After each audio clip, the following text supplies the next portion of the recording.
চা খান না, শুধু এটাই কমেন্টস করেন। আর যারা চা খান তারাও একটু কমেন্টস করেন যে আসলে চা কারা কারা খান না, চা প্রেমী কারা না। আমাদের বাংলাদেশের জরিপ অনুযায়ী একটা জরিপে আসছে যে যারা চা খায় প্রতিদিন, যারা চা খায় ওই চায়ের টাকা দিয়ে প্রতিদিন যে চাটা খাচ্ছে আমাদের বাঙালিরা, আমরা বাঙালিরা যারা আছি, ওই চায়ের জরিপ অনুযায়ী আসছে যে প্রতিদিন একটা করে পদ্মা সেতু নির্মাণ করা যেত, এত চা খাওয়া হচ্ছে আমাদের বাংলাদেশে। আর তাছাড়া বাংলাদেশি নয়, প্রত্যেকটা কান্ট্রিতেই কিন্তু চায়ের ব্যবহার আছে। একটা অতিথি আসা মানেই হচ্ছে চা, একটা গেস্ট আসা মানেই হচ্ছে চা। আমরা যখন ডিএক্সএন অফিস গুলোতে যাই, আজকেও আমি 2 কাপ চা খেয়ে আসছি অফিস থেকে, গেলেই কিন্তু চায়ের আপ্যায়ন। অতিথি আপ্যায়ন মানেই চা, কফি, এগুলো হচ্ছে অতিথি আপ্যায়নের জন্য। আপনার ঘরে একজন মানুষ আসলে প্রথমত কি বলেন? আপু বসেন না, এক কাপ চা খান। ভাইয়া বসেন না, এক কাপ চা খান। এই চায়ের অফারটা সবাই আমরা করি। কারোর সাথে কোথাও পথে দেখা হয়েছে, চলেন ভাই আমরা এক কাপ চা খাই। যেখানে দেখা হচ্ছে, চলেন ভাই আমরা এক কাপ চা খাই।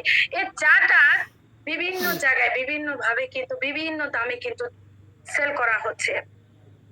কম দোকানে একদম, রেস্টুরেন্ট গুলাতে একদম, আবার high quality 5 star 7 star 3 star hotel গুলোতে যাই দেখেন ওইখানে আরেকটু দাম। তো এই যে চায়ের মানটা এক এক জায়গায় এক এক রকম, আমরা কি পারি না এই প্রোডাক্টটা দিয়ে আমরা বিজনেস করতে? অবশ্যই আমরা পারি। আমরা আমাদের জায়গা থেকে দেখেন, আমরা বাংলাদেশের কিছু কিছু জায়গায় যেমন পঞ্চগড়, চট্টগ্রামের বিভিন্ন জায়গায় বা আমাদের সিলেট অঞ্চলের কিন্তু দারুণ ভাবে চা পাতার বাগানগুলো এখন আমরা দেখতে পাচ্ছি। তো সেরা জাতের বাছাই করা সেরা বাগানের কিছু চা পাতা নিয়ে একেবারে পরীক্ষিত সেরা জাতের সেরা মানের চা পাতা, এগুলো সুগন্ধি যুক্ত, যেটা হচ্ছে বিভিন্ন ফ্লেভারের চা পাতাগুলো এক করে যেন আমরা সব ফ্লেভার এটার মধ্যে পাই। তো সেই প্রোডাক্ট গুলোকে, সেই চা পাতা গুলোকে পরীক্ষা করেই কিন্তু আমাদের কোম্পানি এই চাটা বানিয়েছে। তাছাড়াও হচ্ছে এই চায়ের মধ্যে আরো একটা দারুণ প্রোডাক্ট দেওয়া আছে, যেটা হচ্ছে আমাদের কোম্পানির মাশরুম। আর আমরা জানি মাশরুম আমাদের শরীরের জন্য খুবই উপকারী, এবং কি মাশরুম হচ্ছে আমাদের দেহের জন্য খুবই উপকারী। এই যে আমাদের এই চাটা আমরা কিন্তু যখন খাবো তখন কিন্তু আমরা 10 থেকে 15টা রোগের জন্য উপকার পাবো। তার সাথে হচ্ছে দেখেন চাটা কিন্তু অনেক কম দামি, অনেক কম দামি, এটার মধ্যে কিন্তু ভালো বেবিও আছে।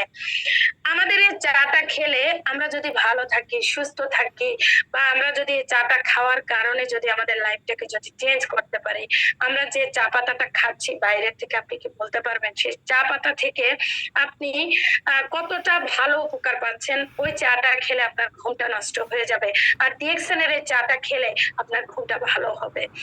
বাইরের যে চাটা খাচ্ছেন সে চাটা আপনার স্টোমাককে নষ্ট করে ফেলবে, আপনার খিদাটাকে নষ্ট করে ফেলবে। আর এই চাটা খেলে আপনার খিদা পাবে, আপনার খিদাটাকে বাড়াবে, আপনার স্টোমাকটা ভালো রাখবে, স্টোমাককে ক্লিন করবে, টক্সিন মুক্ত করবে। এই চাটা খাওয়ার ফলে আপনি এটা থেকে যে একটা ক্যাফিন আছে, সেই ক্যাফিনটা আপনি যে সামান্য পরিমাণে ক্যাফিন, সেই ক্যাফিনটা পাবেন। আর তাছাড়াও চা পাতার মধ্যে ক্যাথিচিন নামে একটা একটা পদার্থ আছে, সেটা কিন্তু আমরা পাবো। আর এই ক্যাথিচিনটা আমাদের শরীরের বিভিন্ন রোগ প্রতিরোধের ক্ষমতা কিন্তু রাখে। তাহলে আসেন আমরা প্রত্যেকে মিলে এই চা পাতার ব্যবহারটা আমরা করি। আর এই চা পাতাটা অনেকে ব্যবহার করতে না জানার কারণেই কিন্তু অনেকে কিন্তু ফলাফলটা পাচ্ছে না। অনেকে দুধ চা বানিয়ে এটাকে একেবারে জাল দিতে দিতে দিতে দিতে এর চায়ের গুণাগুণটা কিন্তু নষ্ট করে ফেলতেছে। একটা নিয়ম হচ্ছে, আপনি যদি কাপের মধ্যে আপনি চাটা খান, তাহলে হচ্ছে চা পাতাটাকে আগে কাপের মধ্যে নেবেন, তারপর গরম পানিটাকে কাপের মধ্যে ঢেলে দিয়ে এটাকে ঢাকনা দিয়ে রেখে দেবেন। শুধু যে কালারটা বের হবে সেই কালারটাই আপনি এটা পান করবেন, এটার সাথে কোনো চিনি মেশাবেন না। চিনিটা হচ্ছে পয়জন, এটা হচ্ছে আমাদের শরীরের জন্য অনেক ক্ষতি করে। আর চিনির কারণে আমরা যে কোনো ভালো বেনিফিট পাই এমন কিন্তু না, চিনি আমাদের বরং ক্ষতি করে। সাদা চিনিটা এটা আমরা খাবো না, এটা থেকে আমরা দূরে থাকবো।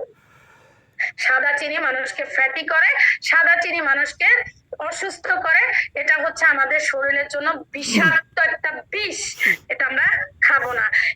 সামান্য একটু জিহ্বাতে আমরা স্বাদ লাগানোর জন্য আমরা যদি এই চিনিটা ব্যবহারটা করে থাকি তাহলে আমরা আমাদের জায়গা থেকে কোনো উপকার পাবো না, বরঞ্চ আমরা উল্টা অসুস্থ হব। অতএব আমরা চিনির ব্যবহারটা করবো না। আমরা যদি চিনি খেতেই হয় তাহলে হচ্ছে লাল চিনিটা আমরা খাবো।